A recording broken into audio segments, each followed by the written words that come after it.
नमस्कार, आपके साथ मैं हूं सबीना तामंग देशमुख। देश के नंबर 1 चैनल के नंबर 1 शो कच्चा चिट्ठा में आप सभी का स्वागत है। कच्चा चिट्ठा में सबसे पहले वो खबर जिसके सामने आने के बाद परमाणु युद्ध की टिक टिक एक बार फिर से शुरू हो गई। खबर दरअसल यह है कि नार्डिक देश डेनमार्क ने अपने परमाणु बंकर का दरवाजा आम लोगों के लिए खोल दिया है। परमाणु बंकर का काम लोगों को परमाणु हमले से बचाना होता है। डेनमार्क पर व्लादिमीर पुतिन का गुस्सा बहुत ज्यादा हाई है। डेनमार्क के काफी करीब रूस परमाणु हमले की तैयारी भी दिखा चुका है। सवाल यह है कि क्या परमाणु बंकर का खुलना न्यूक्लियर वॉर का सस्पेंस थ्रिलर है?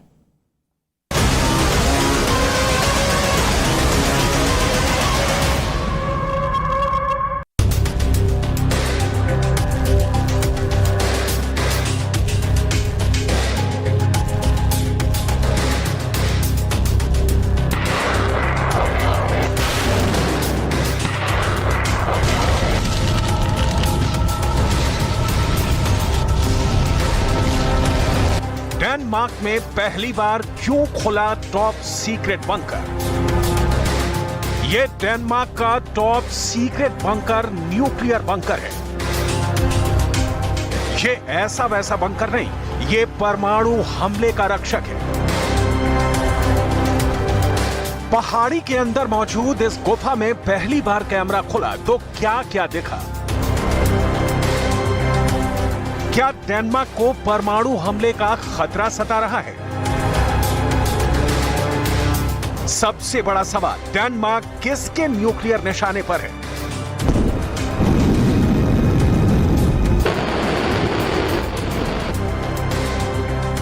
Third World War was a possibility, and also a Third World War with the use of nuclear weapons. So they built this government bunker.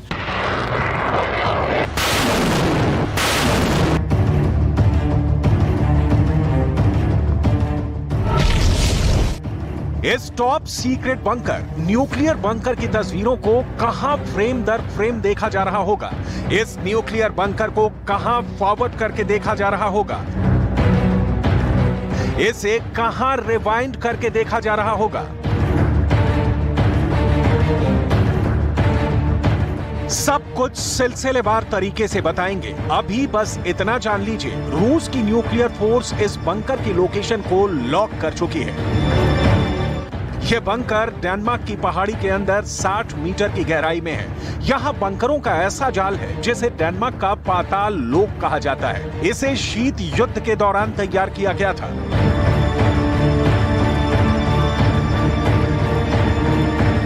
Denmark के न्यूक्लियर बंकर का यह दरवाजा बरसों बाद खुला है। कई बरसों बाद पहली बार खुला है। डेनमार्क के इस बंकर का नाम रेगान वेस्ट बंकर है। इसे परमाणु हमले का सामना करने के लिए बनाया गया है। इसके तैयार होने के बरसों बाद तक डेनमार्क ने बंकर से जुड़ी हर एक जानकारी को छुपा कर रखा था, लेकिन अब इस बंकर को डेनमार्क ने जनता के लिए खोल दिया है। ये पहाड़ी के अंदर बसा डेनमार्क का अदृश्य ठिकाना है। पाताल में बसा एक ऐसा ठिकाना जहां लाइटों की रोशनी से घुप अंधेरा मिट चुका है। ये एक ऐसा अभेद किला है जिसकी गुफाओं का अंत ढूंढने से भी जल्दी नहीं मिलेगा। बंकरों की एक ऐसी भूल भुलैया जहां दुनिया के किसी भी देश की स्पेशल फोर्स चकमा खा जाए।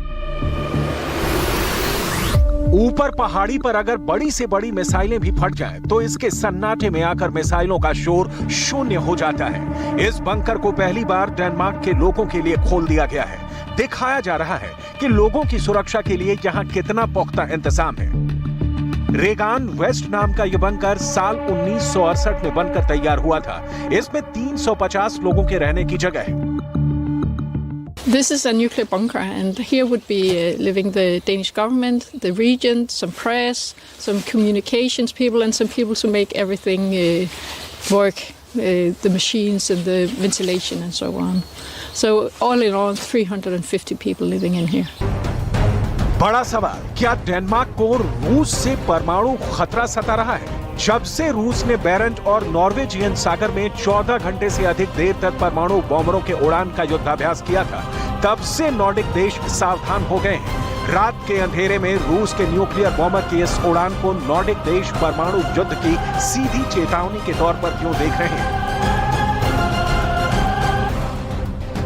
डेनमार्क के सबसे बड़े डर की वजह देख लीजिए। रूस ने अपने सबसे बड़े न्यूक्लियर बॉम्बर Tu-160 को बेरेंट्स सागर के ऊपर उड़ाया है। रूस ने 2 न्यूक्लियर बॉम्बर को नॉर्वेजियन सागर के ऊपर उड़ाया है। इस अभ्यास में रूस Tu-160 के साथ MiG-31 को भी शामिल कर चुका है।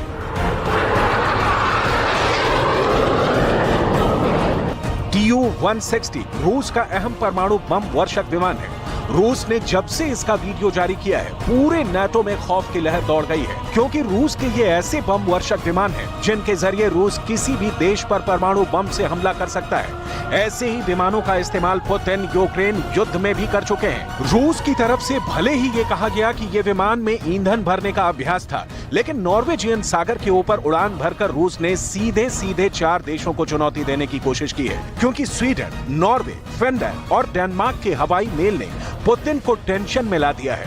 रूस से मुकाबला करने के लिए इन 4 देशों ने मिलकर एक बहुत बड़ा कदम उठाया है। अब 4 देश के लड़ाकू विमान एक साथ मिलकर रूस को जवाब देंगे। अब इन 4 देशों ने एक साथ रूस से मुकाबला करने का फैसला किया है। साथ मिलकर एक दूसरे के आसमान की हिफाजत करेंगे।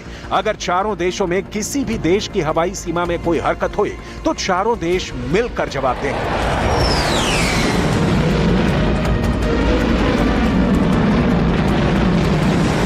रूस के यूक्रेन पर हमले के बाद से ही इन 4 देशों को हमले का डर सता रहा है।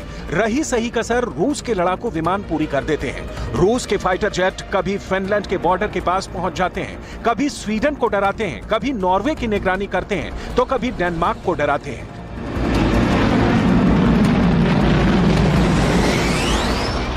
रूस से आने वाले खतरे को देखते हुए इन 4 देशों ने बहुत बड़ा फैसला किया है। स्वीडन, नॉर्वे, फिनलैंड और डेनमार्क ने संयुक्त नॉर्डिक वायु रक्षा समझौता किया है, जिसका मकसद है रूस से बढ़ते खतरे का मुकाबला करना। इसके लिए करार में 3 बड़े फैसले किए गए हैं। पहला फैसला संयुक्त कमान और नियंत्रण, दूसरा फैसला संयुक्त हवाई क्षेत्र निगरानी, तीसरा फैसला संयुक्त हवाई युद्धाभ्यास। इस समझौते को स्वीडन, नॉर्वे, फिनलैंड और डेनमार्क के वायुसेना कमांडरों ने मिलकर किया है, जिसे नॉर्डिक हवाई क्षेत्र की सुरक्षा के लिए बहुत बड़ी पहल बताया जा रहा है। संयुक्त नॉर्डिक वायु रक्षा समझौता पर 4 देशों के वायुसेना प्रमुखों ने दस्तखत किया है। फिनलैंड के वायुसेना प्रमुख मेजर जनरल जुहा-पेक्का केर्नेन, स्वीडन के मेजर जनरल जोनास विकमैन, नॉर्वे के वायुसेना प्रमुख मेजर जनरल रॉल्फ फोलन और डेनमार्क से एयरफोर्स चीफ मेजर जनरल जान डैम ने मिलकर इस करार को असली जामा पहनाया है। इस करार के तहत अब अगर किसी भी देश के हवाई इलाके में कोई घुसपैठ हुई तो 4 देशों की वायुसेना मिलकर जवाब देगी। इस करार के पूरा हो जाने के बाद रूस से जंग के हालात में अगर एक तरफ रूस के लड़ाकू विमान होंगे तो दूसरी तरफ स्वीडन, नॉर्वे, फिनलैंड और डेनमार्क के 300 से अधिक लड़ाकू विमान होंगे। साफ है, अगर रूस की एयरफोर्स ने इन देशों को डराने की कोशिश की तो 4 देशों के फाइटर जेट मिलकर जवाब देंगे। नॉर्वे के पास 57 F-16 फाइटर जेट और 37 F-35 फाइटर जेट हैं। इसके साथ ही नॉर्वे ने 15 और फाइटर जेट का ऑर्डर दिया है। फिनलैंड के पास 62 F-18 हॉर्नेट जेट है, वहीं 64 F-35 का ऑर्डर दिया हुआ है, जबकि डेनमार्क के पास 58 F-16 है, 27 नए F-35 खरीद रहा है। वहीं स्वीडन के पास 90 से ज्यादा ग्रिपेन्स जेट है।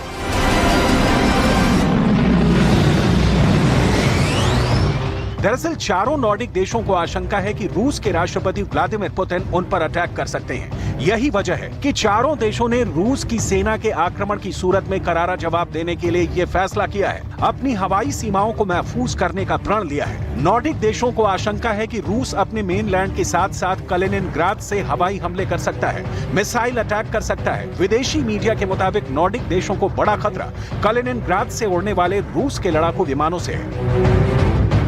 कलिनिनग्राद से स्वीडन की दूरी 870 किलोमीटर है। कलिनिनग्राद से डेनमार्क की हवाई दूरी 514 किलोमीटर है। कलिनिनग्राद से फिनलैंड 1000 किलोमीटर दूर है। वहीं कलिनिनग्राद से नॉर्वे की दूरी 818 किलोमीटर है। कलिनिनग्राद बाल्टिक सागर से लगा है। रूस की नौसेना के बाल्टिक सागर बेड़े का मुख्यालय भी कलिनिनग्राद में है। कलिनिनग्राद 223 किलोमीटर के इलाके में फैला है। ऐसा माना जाता है कि कलिनिनग्राद में रूस ने परमाणु हथियार लगा रखे हैं। यूक्रेन पर हमला करने के बाद रूस ने कलिनिनग्राद में ही परमाणु हमले का अभ्यास किया था। रूस की कई परमाणु हमला करने में सक्षम पनडुब्बियां इस बेस पर तैनात रहती हैं।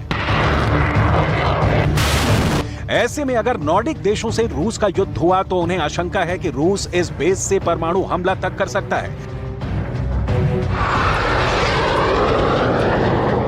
सवाल है, क्या रूस की सेना की ये तैयारी पुतिन के भविष्य वाले वॉर प्लान का संकेत दे रहे हैं? क्या इसी वजह से पहले स्वीडन, नॉर्वे, फिनलैंड और डेनमार्क ने मिलकर संयुक्त नॉर्डिक वायु रक्षा समझौता किया और अब डेनमार्क अपने न्यूक्लियर बंकर की सीक्रेट तस्वीरें जारी कर रहा है? डेनमार्क नाटो का मेंबर है, उस नाटो का जिसका संगठन ही रूस को खंड खंड करने के लिए हुआ था। अगर रूस ने डेनमार्क पर हमला किया तो इसे नाटो पर हमला माना जाएगा और ऐसी सूरत में नाटो की 31 देशों की सेना रूस पर टूट पड़ेगी। यही वजह है कि पुतिन के आदेश पर रूस में मौजूद हजारों बम शेल्टर को आधुनिक बनाया गया है। पुतिन के आदेश के बाद सोवियत दौर के उन बंकरों की मरम्मत का काम शुरू हुआ जो बरसों से बंद पड़े थे।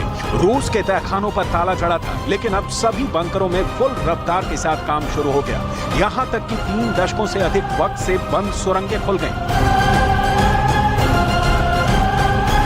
रिपोर्ट में दावा किया गया कि सिर्फ मॉस्को में ही कम से कम 60 बम शेल्टरों को इस्तेमाल के लिए तैयार कर लिया गया है। यहां नाटो का रेडिएशन वार भी खाली चला जाएगा। रूस के ये बंकर अमेरिका के परमाणु हमलों से भी महफूज हैं। पेंटागन की खुफिया रिपोर्ट में दावा किया गया है कि मॉस्को की धरती के नीचे करीब 19 किलोमीटर लंबी भूमिगत सुरंगों का जाल है। 17 किलोमीटर लंबी एक खास सुरंग क्रेमलिन से जुड़ी है। ये मॉस्को की जमीन में सैकड़ों मीटर की गहराई में मौजूद बंकरों का ऐसा जाल है जिसे पुतिन का पाताल लोक कहा जाता है। एक ऐसा पाताल लोक जो अमेरिका के परमाणु हमलों से भी महफूज है। इन्हीं सुरंगों के रास्ते पुतिन को उनके खास परमाणु बंकर तक पहुंचाया जा सकता है। दावा किया जाता है कि पुतिन का बंकर इतना मजबूत है कि उस पर परमाणु बम का भी असर नहीं होगा।